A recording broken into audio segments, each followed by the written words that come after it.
Bom dia, boa tarde, boa noite, boa madrugada, boa qualquer hora. É hoje. Vamos fazer a operação rescaldo das eleições 2020, segundo turno. Segundo turno, o meu assunto seria mais abrangente, porém não me interessa falar sobre esse assunto hoje, que senão vou matar outro programa e vou confundir as coisas. Deixa eu baixar aqui. Desculpa, o diretor não está presente, então eu tenho que cuidar de tudo. Hoje eu estou sozinho aqui, perguntas e respostas direto. E, antes de tudo, a consideração final sobre, sem entrar no mérito do que eu acho, do que eu penso das eleições municipais, o que eu penso disso tudo. Mas vamos aqui nos ater aos resultados desse pseudo-tsunami criado em torno de uma pseudo-esquerda que tomou conta da narrativa nacional nos últimos dias e, mais uma vez, aquele negócio, jogamos como nunca e perdemos como sempre. Rubem, de que lado você está? Eu estou do lado daqui, olha. Eu estou desse lado aqui. Está me vendo, não? Eu estou do lado da análise. Inclusive, eu quero dizer que foi a última eleição que nós fizemos algum apoio. Não porque aquelas pessoas não merecessem, mas é porque a gente precisa ter um pouco mais de independência para falar com mais liberdade. Nós poupamos algumas pessoas por amizade, por aproximação, por merecerem até que a gente pegasse leve, mas dentro do conjunto mereciam ter apanhado um pouco. Não os que participaram aqui, mas no conjunto da coisa. Então, o que nós tivemos é o que a gente esperava. Foi o que eu falei a semana inteira. As urnas, que são oráculos, que é a ligação terrena com algo que vem de fora, que vem do etéreo, que vem de outra dimensão, dessa vez tiveram um comportamento estático e mostraram mais ou menos nas urnas o que se viu nas ruas, com um distanciamento muito grande, com a vitória folgada do apagado, do péssimo Covas, que assim mantém a hegemonia tucana por mais 4 anos nessa terra de ninguém que é São Paulo. Depois que Rio de Janeiro foi varrido do mapa, depois que Rio de Janeiro acabou, depois que o Rio de Janeiro foi destruído politicamente, seus governadores todos na cadeia, todos eles presos, de uma hora para outra, eis que São Paulo ressurge. Como a Fênix ressurge das cinzas, São Paulo ressurge da campanha midiática de todo o processo que foi feito contra o Rio de Janeiro. Rubem, você está querendo dizer que o Sérgio Cabral não era para estar preso, o Pezão não era para estar preso, o Witzel não era para estar afastado? Olha, se os critérios são esses, estão faltando 26 acompanhando eles. Não estou aqui passando pano para ninguém, não.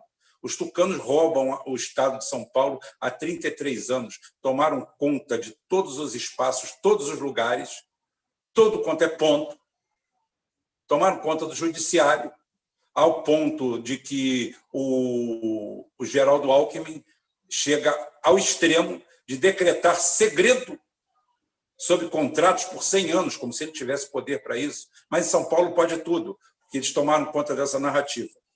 E dessa vez a situação estava difícil. A situação começa difícil lá atrás. Na última eleição, Márcio França ganha na cidade de São Paulo. Márcio França derruba, destrói, ganha dos tucanos dentro do seu quintal. E vem a candidatura para prefeito. E Márcio França é congelado. E em seu lugar aparece um saltitante Boulos, uma tragédia eleitoral, um cara que veio do limbo político da última eleição, sendo na história recente, meia recente, do PSOL, o pior candidato a presidente da República que o partido já teve. E, no entanto, sem mais nem menos, eis que esse partido alça voo e consegue alcançar 20% do eleitorado de São Paulo. Um feito memorável, até para o Boulos, que durante a campanha se dedicou, durante todo o período, como um aluno aplicado, a bater apenas no Márcio França. Era seu cliente preferencial. Era bater para concluir aquela história que eu falei. Jogamos como nunca, perdemos como sempre. Foi a mesma história, tá? Já estou com uma pergunta aqui do Jefferson Ferreira, Holanda. Jefferson, tudo bem? Tá? Já vou atacar essa daí, tá? Que o França acertou. Claro, o França é um animal político. O França foi congelado, foi boicotado, foi sabotado, perdeu uma série de situações, tá? E simplesmente foi alijado do processo. Aparece com 1.500% no aumento de sua votação, nada mais, nada menos do que o nosso querido amigo Boulos, Guilherme Boulos. Guilherme Boulos, Rubem, você tem uma ojeriza do Guilherme Boulos? Tem, claro que tem. Não é pouca, não, é muita. É muita. Guilherme Boulos é um dos criadores da Primavera Brasileira. Em 2013, para refrescar a memória de vocês, nós vivíamos um apogeu no Brasil. Nós vivíamos o menor índice de desemprego da história recente do Brasil. Nós vivíamos com o melhor nível de renda dos últimos tempos. E eis que, de uma hora para outra, aparecem movimentos saídos do nada, que emergem da terra, black blocs saindo de tudo quanto é lado, uns brigando por 20 centavos, outro por não vai ter Copa. O Brasil nunca teve tanto hospital como naquela época, mas aquele pessoal queria hospital, queria isso, queria aquilo, e um dos velhacos que apareceu nessa história foi esse tal de Guilherme Boulos, que depois, no mesmo padrão do Kim Katapiru, aquele guaxinim vietnamita, então é o seguinte, no mesmo padrão ele aparece, só que a ele é dado um papel de mais destaque. O outro foi arrumar a vida, foi junto com o MBL arrumar uma boquinha lá em Brasília. Ótimo, tudo bem, faz parte do jogo. E o Boulos não, o Boulos ficou como foi escolhido praticamente para ser o coveiro do Lula, como o Lula foi escolhido pelo sistema para ser o coveiro do Brizola.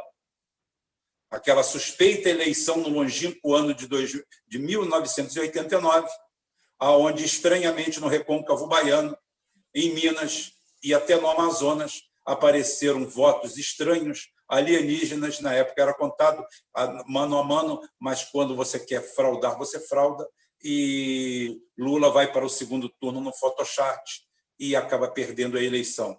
E o neoliberalismo se implementa de vez, e Brizola, com o apoio que dá a ele, morre.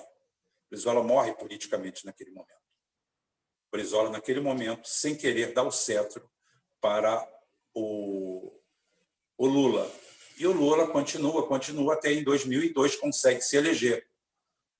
E, conseguindo se eleger, tem aquela trajetória, 2010 muito bom, depois coloca a Dilma e essa tragédia que nós vemos hoje. E em 2013 aparecem das trevas seres abissais como Sininho, como Boulos, como outros, como Catupiry, como Catapiru, como todos esses, e parece que abriram as portas do inferno.